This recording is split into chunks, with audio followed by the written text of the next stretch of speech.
Hello there, and welcome to the only show devoted to amateur baseball. My name is Darren Sutton, and this is Perfect Game Weekly. We're presented by Rawlings. This week, we've got an eye on Perfect Game's 20th edition of the All-American Classic to be played this year on August 28th at Chase Field, the home of the Diamondbacks. It can be seen on ESPNU, and it'll get things kicked off at 8 o'clock Eastern.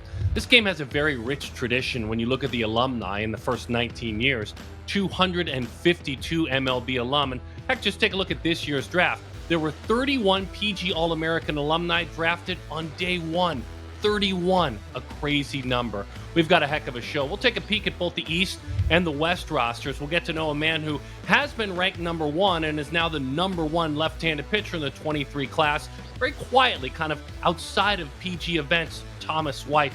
He is incredible, and the number one man in the state of California, still just 16 years old, Eric Bitonti, kind of a beast, kind of a big fella. You're going to get to know him. And speaking of beasts, just ask all the pitchers in the American League how much they enjoy a young Riley Greene. The Detroit Tigers' gifted outfielder will join us. He, too, a Perfect Game All-American alum. So let's get things started by focusing on the big Juan Soto trade. Very talented young player, goes to the San Diego Padres, comes from the Washington Nationals. On this show, we flip the script. We're going to take a look as we take a road trip on the other side of that trade, because going back the other way was a basket full of Perfect Game All-Americans. And let's get on this road trip, gas up and plug in. And let's start it with a little bit of background. Brady House is on that list. He didn't go in the trade, but this is a man that was drafted 11th overall in the 2021 draft. This is a man who was a PG All-American in 2020 last year, had a 970 OPS, plays short at 6'4", 215. Brand new Nat Elijah Greene, 5th overall pick in the 2022 draft, was the PG number one player in the nation. He's already homered as a pro. It happened in his second professional at bat. Now, all the players going from San Diego to Washington. First up, 19 PG All-American Robert Hassel III. He was an incredible athlete as an amateur, as a high schooler in Tennessee. This is a young man who has 10 home runs this year, 21 overall as a pro. Many think maybe the prize of the deal. Then there's the size, the presence of James Wood, a 20 PG All-American. He has that blast out of the bat. As a matter of fact, in 50 games in the Padres A-ball affiliate, he slugged .601 this season. Big James Wood, who, by the way, could have been a Division I college basketball player. Now two big leaguers that came back in the deal that were recently Perfect Game All-Americans. C.J. Abrams stepped in and played short this year for the Padres in place of Fernando Tatis. In his minor league career, he has a 908 OPS. That's for middle infielder. He's got 46 big league games playing in AAA right now for Washington. Mackenzie Gore getting healthy. He is on the mend. He was shut down by the San Diego Padres big league club. But understand this for the PG All-American. In his first 9 games in the major leagues, he had a 1.50 ERA in 48 innings. He struck out 57 twice. He had 10 strikeout games. All these Perfect Game All-American alumni. Now, it's very interesting when you think about this year's roster. One name that will be omitted is a gentleman from China who came to the National Showcase, and the Padres jumped right back in the mix after trading all those talented athletes away as they signed a Chinese-born left-handed pitcher, a man who touched 90 at PG National, Zach Chin. He was supposed to be attending the All-American Classic. He was supposed to be pitching on national TV. He won't be able to do so now because he's a Padre. They're building for the future once again. And so when we come back, we'll talk about another gifted left-hander as we unveil the East roster for the Perfect Game All-American Classic. Look it up in the dictionary. Under left-handed ace and projectable, you will see the pride of Massachusetts, Thomas White. We'll get to know him much, much better. Getting to know the PG All-American Classic on Perfect Game Weekly. We're presented by Rawlings.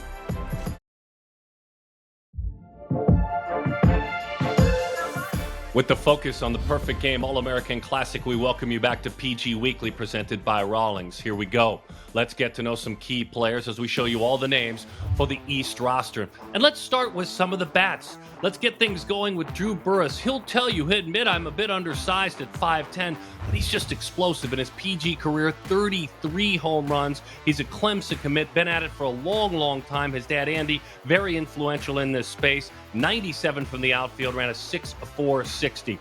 Isaiah Drake out of Westlake High School in Atlanta, Georgia. East Cobb Astros, his travel team, and he's uncommitted. What a dream come true for this talented athlete and for college coaches. He had a .505 on base percentage at all summer events. His dad is William Drake, and this is a young man who just turned 17 years old. And if you're a fan of football, Kenyon Drake, running back, Alabama, now up in the league. He's a relative. And speaking of speed, Isaiah ran a 6.15 60 behind the plate. Macon Winslow from Hartford, North Carolina. This Duke commit and the son of Allison and Leary, one of the best defensive players in this class. This is a gifted athlete who's the cousin to Trot Nixon. You remember him. 12 years in the big leagues, great student, a 4.6 GPA. Let's take a look at some of the arms on the mound. Garrett Bauman, 6'8", 91 to 95 miles an hour at the PG National, an all-state competitor in Florida. And when you come from Haggerty High School, Ryan Mountcastle, PG All-American and an alum. Riley Greene, an alum as well, now an outfielder for the Detroit Tigers. He'll be joining us on this show. Big arm, big man. Another talented arm is Colton Hartman, left-handed pitcher out of Lebanon High School, the Indiana Bulls, and a Louisville commit. Here's what's changed from him. Gone from 6'2", 190 to 6'3", 215. The fastball tops out at 94 miles an hour. Landon Morotis, Calvary Christian, Largo, Florida, NC State commit. This is an athlete that has just exploded all around. There's 94 with life on the mound, a really good curveball, athletic enough to go other places on the field. He's a massive Rays fan. He loves his nearby team and a 4.2 GPA in the classroom. Well, speaking of the classroom, it's everything to Thomas White, a man that we haven't seen in enough PG events, but he's been developing in his own pace, in his own style. Now the number one left-handed pitcher in this class, it's been about the classroom. At Phillips Academy in Massachusetts, a school with just a 13% acceptance rate, a diverse school with athletes and students from 47 countries and nearly all 50 states, it's about the learning. And for him, as he's developed as a left-handed pitcher, he's also developed with math, with physics, and with engineering. And some of those words can apply to his stuff on the mound. At PG National, where he struck out all 6 of the batters he faced, we learned more about Thomas White. I'm Thomas. I'm from Raleigh, Mass. I go to school at Phillips Academy in Andover. And if I was commissioner for a day, I don't know. I love the game how it is, but I guess one way to make it better is to trade everyone to the Red Sox so that they just win every year.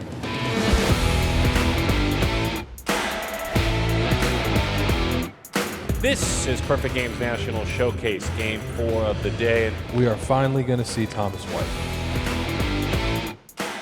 Harris Park and Haley Field are both right on the main. It's called Route 133 in Raleigh. There's 2 traffic lights, maybe, but there are 3 or 4 baseball fields. Like, it's just basically your small town that it's got like 2,000 people in it, maybe. So I guess I'm kind of hidden away, which has kind of been the story of my scouting process too. So I started pitching at Harris Park. That's kind of like where it all began baseball-wise for me. My dad first taught me how to pitch. When they first found me, I remember the tournament, 14U, I believe it was the BCS National in Florida. So that was the first time I kind of done anything nationally with my Legends team. Didn't know how hard I threw. I didn't know if I'd be good against national talent. One of the people who was working the tournament, I think, said something like, this kid's going to be something great one day. So to have other people tell you what you hope is really comforting, I guess. I got a lot of attention, especially if some people recognize me and I kind of didn't know how to deal with it because I wasn't a big talker. You know, you get noticed by scouts, and I'm kind of was more of a quiet person, so it was tough at first for someone like me, but you get used to it over time. This is already pretty loud, 95, 96 there if you round up, with really high spin on the fastball. When people say, like, where have I been, I usually just say, like, I'm not hiding from anybody when I'm staying around in my area. I'm not hiding from anything. It's just personal preference, I guess. Maybe I just like being a little mysterious up there.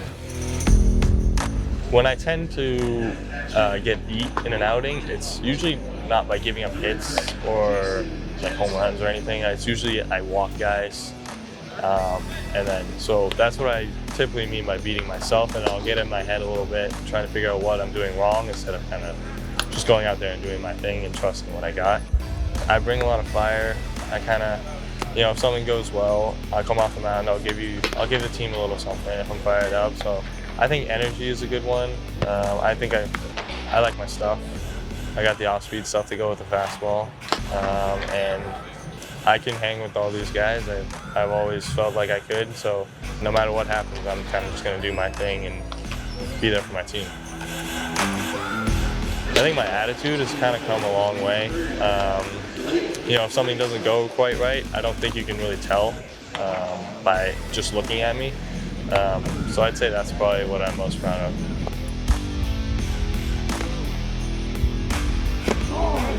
Right down the middle. He went soft with the bender. He got a swing and a miss. Elevated, high spin, up in the zone. Thomas White, we almost don't want it to end. Can he throw a CG for us, please? It would mean everything to me to, make it big, because that's always been my dream. I couldn't see myself working in like an office or anything. I just couldn't do that. I got to be moving around or something. So it would mean the world to me to make it big. To be drafted by the Red Sox, that would be absolute dream come true. That's, I don't know. I mean, you get to play in front of your hometown, kind of. I think it's every kid's dream who wants to make it big to play for their hometown team. So it's the absolute dream come true.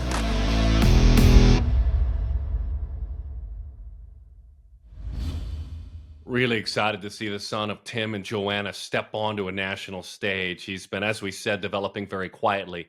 Chase Field, August 28th, Thomas White, the stage is yours. When we come back, we'll get to know a member of the West roster and the entire roster itself.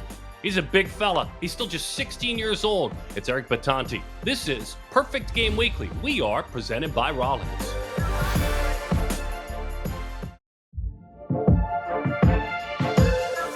Learning about the Perfect Game All-American Classic on Perfect Game TV Weekly, and let's get things going with the West roster now. These PG All-Americans, we're going to start on the bump with a talented left-handed pitcher by the name of Zane Adams. This talented left-handed pitcher out of Porter, Texas. Think Mackenzie Gore when you think of that high leg kick. He's added 6 to 7 miles an hour from last year's Junior National Showcase. Aiden Keenan is from Live Oak High School in Morgan Hill, California. Great student. He's a Stanford commit, 92 to 95 with massive sink, crushing it in the classroom, a 4.2 GPA.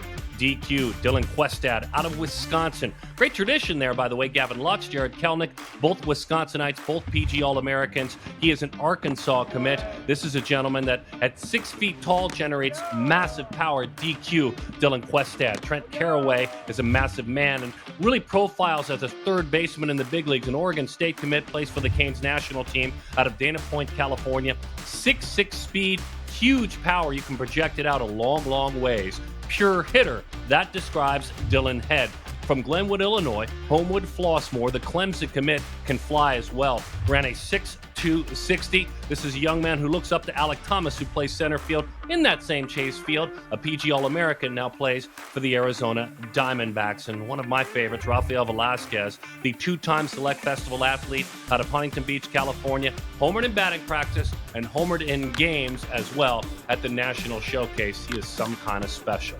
But let's talk about a man who's special in size and still just 16 years old. Out of Hesperia, California, Eric Bitonti still stands and plays very well in the middle of the infield. Yet, with that gifted left-handed swing, who does he look up to? Who does he learn from? He's a California guy. He's a Dodgers fan. Corey Seager, he's learned a lot from him. He's now gone from the Dodgers. He's a PG All-American. But Freddie Freeman, he's there. He's tall. He's a left-handed hitter. So many things he inspires this talented Bitonti to do. And by the way, Freddie, a PG All-American as well. Eric, how do you do with those long arms?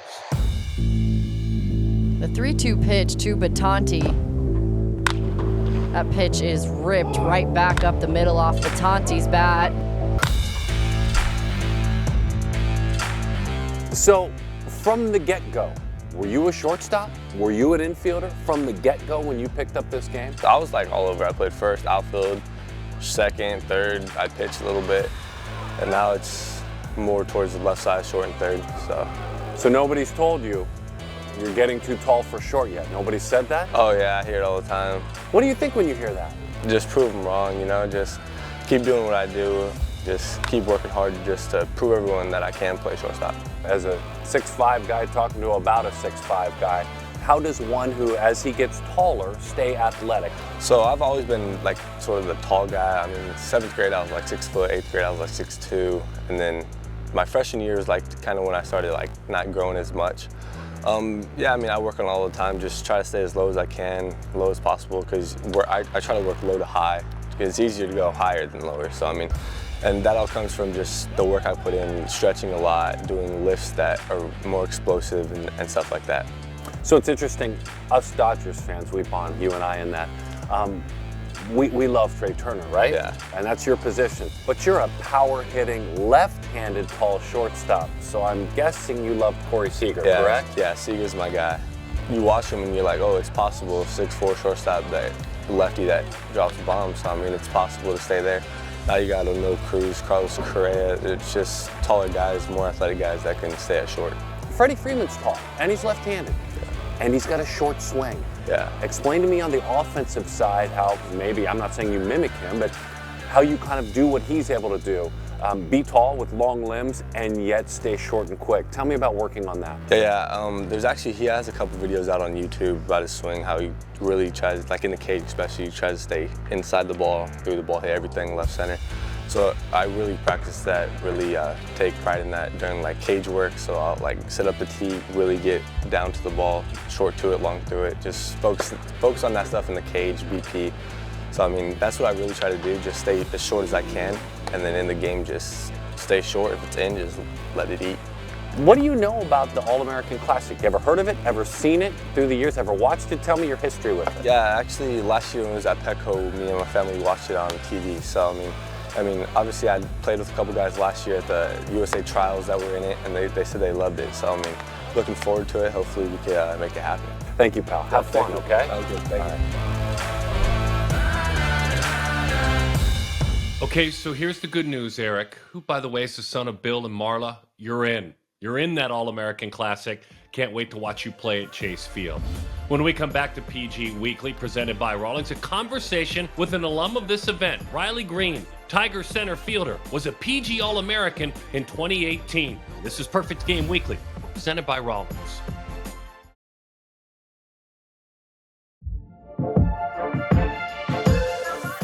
We welcome you back to Perfect Game Weekly. We're presented by Rawlings with all eyes on the Perfect Game All-American Classic on this show. We thought it was best to bring in an alum.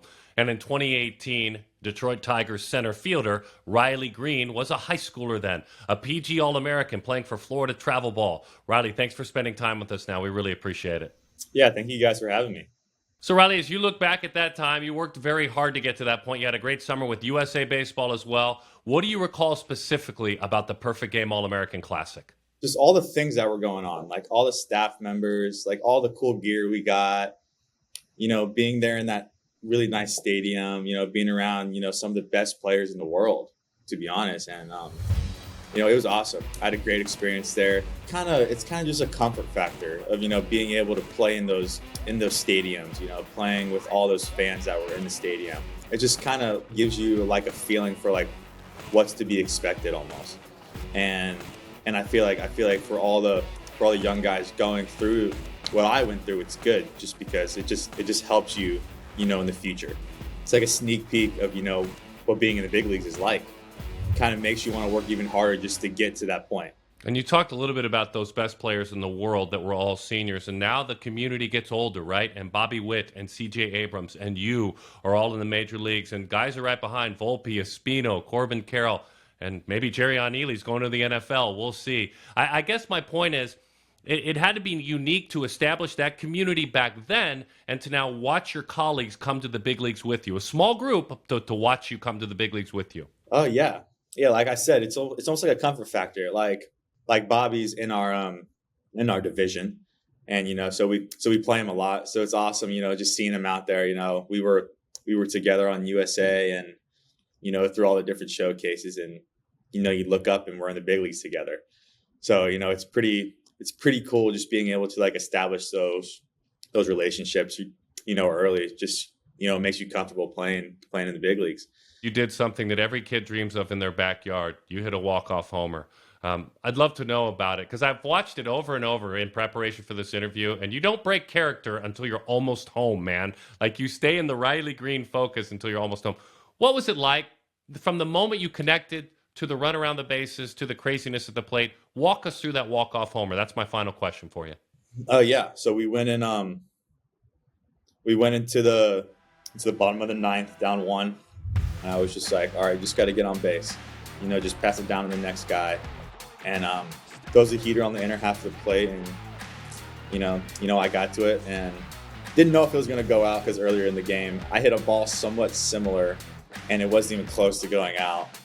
So I hit it, and I kind of took off out of the box real quick, just in case it would have hit off the wall. Would have had to get on my horse, but just the feeling of that was awesome. Seeing all the fans, hearing all the fans going crazy, seeing a smile on all my teammates' faces, it was awesome. It's a moment I'll never forget, and it's moments like that that just keep you coming back, keep you working hard, because those moments are awesome, and you want to be in that spot every single time. You want to be the guy with 2 outs up, trying to get things done for your team, and trying to win baseball games for your team, because that's what it comes down to. It comes down to being a good teammate, doing whatever you can to win games for your team.